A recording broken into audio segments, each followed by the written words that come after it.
這絕對是菜鳥老警最刺激的一集。一男一女2名警員下班經過小巷時，突然遭遇3名鬼臉男的偷袭。可谁又能想到，殘暴的鬼臉男只是将2人打成重傷，却没有拿走他们的性命，甚至還在临走時好心提醒他們報警，因為警察遇襲可是個大事件，洛聖都警局自然會出動大部分警力來此。這樣一來，鬼臉男就能向真正的目標下手了。但顯然這小子低估了警員老蔡的戰鬥力，一番打鬥下來，鬼臉男中槍倒地，再也爬不起來。可這還沒有結束，連續有警員遇襲，搞得所有人都人心惶惶。很快麻煩又輪到了女警露娜的頭上，鬼臉男向她的寶寶下手了。等露娜追到屋外的时候，鬼臉男像是故意在等她，接着一腳油門當着女警的面跑掉了。但當露娜還在瞪大眼睛記下車牌號時，却突然一轉頭發現了自己的孩子，這感覺就像是蹦極不拴繩子，簡直太他媽刺激了。可這3次讓人捉摸不透的襲擊究竟是怎麼回事呢？眼下只能從這個被抓的鬼臉男身上找出答案。原來男人是一名僱傭兵，他涉嫌多起國際暗殺被通緝，像這種狠角色，警方想從他的嘴裡問出雇主是誰，簡直難如登天。為了揪出背後隱藏的真兇，警方只能從鬼臉面具上着手調查，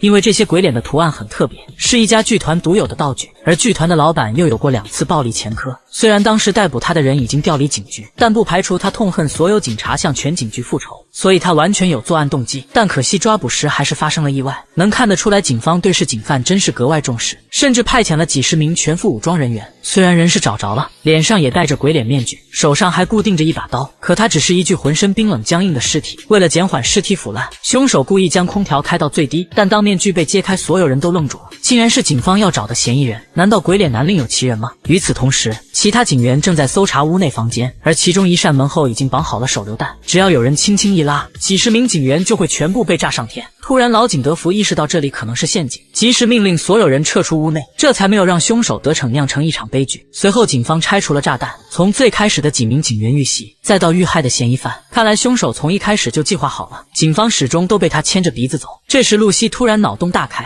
他覺得兇手挑選劇團老板作為替死鬼，一定是與他有私人恩怨，既然都已經極端襲警了，順便幹掉一個仇人不是一舉兩得的事情嗎？所以警方只需要篩選出既和劇团老板有仇又與警局有過節的人就行了。最終名單上出現了7個嫌疑人，接下來只要挨個將他們抓回來，也許就能找出兇手了。果然，露西和德福在搜查時中了頭等獎，竟然出現多名手持防爆盾牌的鬼臉男，他們手持管制刀具，動作整齊，面对子彈的無效攻擊有條不紊的計劃。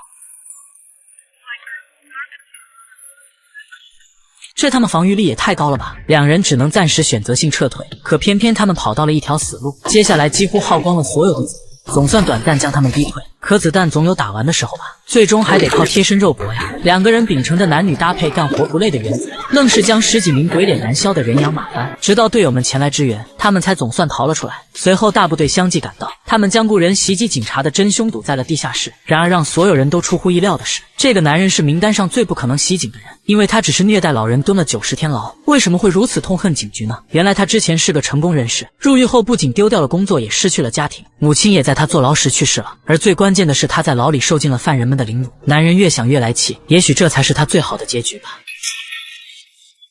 至此，菜鳥老警第5季已完結，寶子們10月份第6季我們不見不散，關注巨石，明天接着講。